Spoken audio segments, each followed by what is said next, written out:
Employee engagement is one of the upcoming topics in human resource management.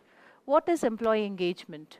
Employee engagement is an emotional commitment towards the organization and organization goals.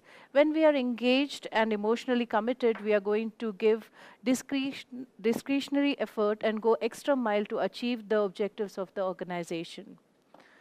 The definition of the employee engagement is the extent to which employees feel passionate about their job and are committed to the organization and put discretionary efforts into their work. An engaged employee is one who is fully absorbed by enthusiastic about their work and so takes positive action to further organizational reputation and the interest. Employee engagement is actually a level of enthusiasm and dedication an employee feels towards his or her job. An employee cares about their work and about the performance of the company, and they want to feel their efforts and could make a difference. Now, as we see on the screen, the factors that are contributing to the employee engagement at the workplace.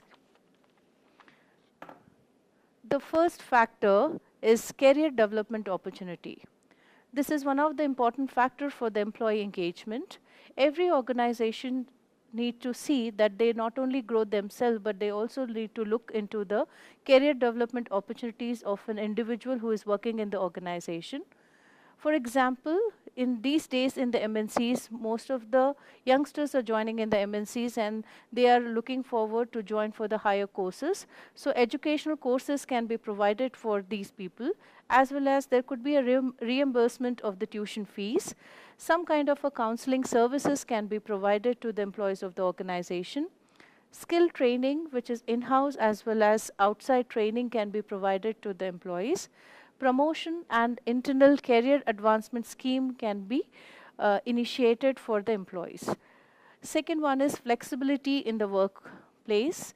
This is another factor for the employee engagement, where which decides about giving a flexible timing to the employees of the organization. The time of arrival and the departure can be decided by the employee as per his suitability or as per his convenience. There could be a work from home option can be given to the employees, as well as arrangements about the working conditions that suits him can be provided. And this helps in maintaining the work-life balance, where the employee will be able to achieve his individual goals as well as he will be able to achieve the organization goals too. Third one is fair pay structure or fair compensation. Every organization needs to see that they should provide the fair compensation to the employees of the organization. To provide the fair compensation, firstly, the organization needs to do the job analysis. Firstly, they need to find out the job worth. They should do the analysis of the worth of job what an individual is doing, and accordingly, the compensation can be decided for an individual. There are other two ways to decide about the compensation. One is internal equity, where you compare your compensation with your co-workers. Another one is external equity, where you compare the compensation which has been provided by the other companies. Third factor over here is adopt a learning culture. As we know, these days, MNCs are in the transition of the knowledge organization, and it is needed for an organization to grow. There should be a continuous learning, and there should be a learning culture. So for the development of the employee, there should be continuous training programs, workshop can be conducted. Next one is cultural diversity. As we know, in most of the multinational companies, we have people from different domains, we have people from different nations, different socio-economic status, as well as ethnicities. So it is needed that all needs to be understood properly by the organization, and accordingly the terms and conditions can be made. Next one is transparency and honesty. There should be a proper transparency and honesty which needs to be adopted by the company in all their dealings with the employees. Next factor is autonomy, where we are talking about the freedom which is being given to the employees to decide about the way they want to do the work. The ultimate objective has to be achieved by the individual, but the way of executing the work can be decided by the employees. Inspiration. To achieve the employee engagement, it is mandate that the company needs to keep motivating the employees and inspiring employees to achieve more and try focusing not only on their individual goals but as well as the organizational goals. Next one is the communication. As we understand, only an engaged employee will be able to communicate at all levels of the organization, right from the lower level to the middle level as well as the top level. Last one, the last factor and the most important factor for the employee engagement is employee recognition.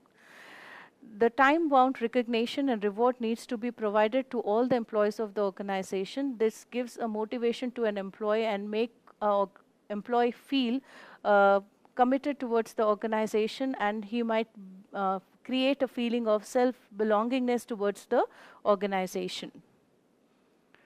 The methods what can be adopted to measure the employee engagement. The first method could be the personal meetings. Face-to-face meetings are simple and direct method of measuring an employee engagement because it gives workers a chance to discuss what level of motivation and what can be done to improve that level of motivation. Some suitable topics of discussions include how an employee view his contribution and his value to the business and his future prospects, the level of interest he has in his job and his relationships with other employees. The second method is observation. Here the manager or the business owner who takes out time around the premises and watch his employees' interaction in the course of their day-to-day duties and can easily determine the level of engagement.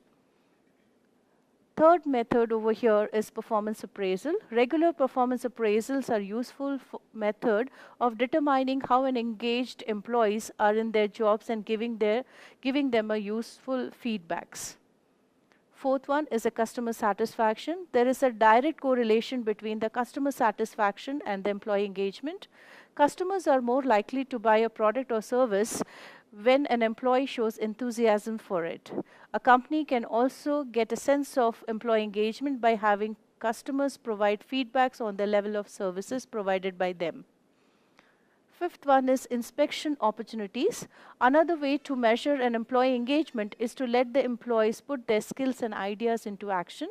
Seeing how employees apply their skills on their certain projects can provide the valuable insights into their level of engagement. Sixth one is employee surveys. Surveys are the common tool which are used to measure the health of the employee-manager relationship. In order to identify an employee is engaged and not, surveys are helpful.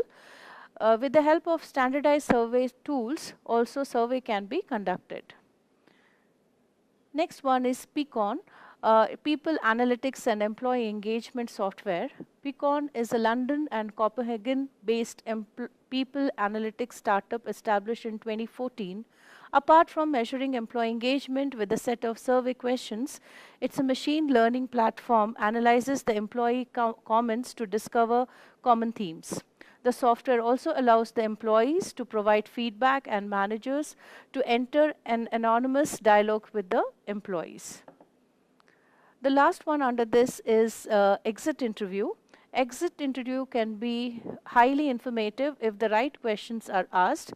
HR professionals and direct managers can use the chance to gain the insights into how a company is functioning and how the employees do on a daily basis, how do they feel about it. So these are the methods what can be adopted for the employee engagement. Now looking at the slide, we have different levels or the types of employee engagement. The first one is actively disengaged. This is the first category of people who are unhappy. They spread unhappiness in the organization.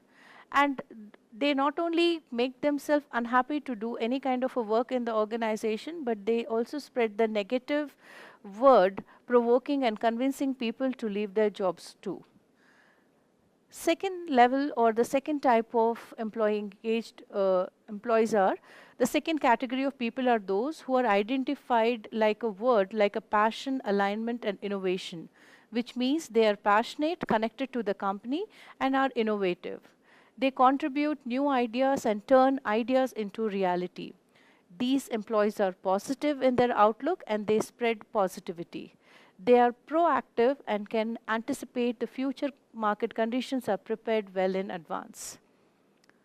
Third level of employee engagement is the third type of employee is the largest majority present in the organization, almost 50% in number. These do what is been told only and they like only one instruction at one time. They put in time but not energy and passion to do the work. They may be either positive or negative in their outlook and opinion about the organization. They are not proactive and they fail to anticipate what might be required next and what is the next step is. They wait for the instruction from their superiors. The key players in enhancing the employee engagement. We have three major key players in enhancing the employee engagement. The first one is senior leadership or top management. The second one is HRD or the human resource department. And third one is immediate superiors and the managers. Thank you.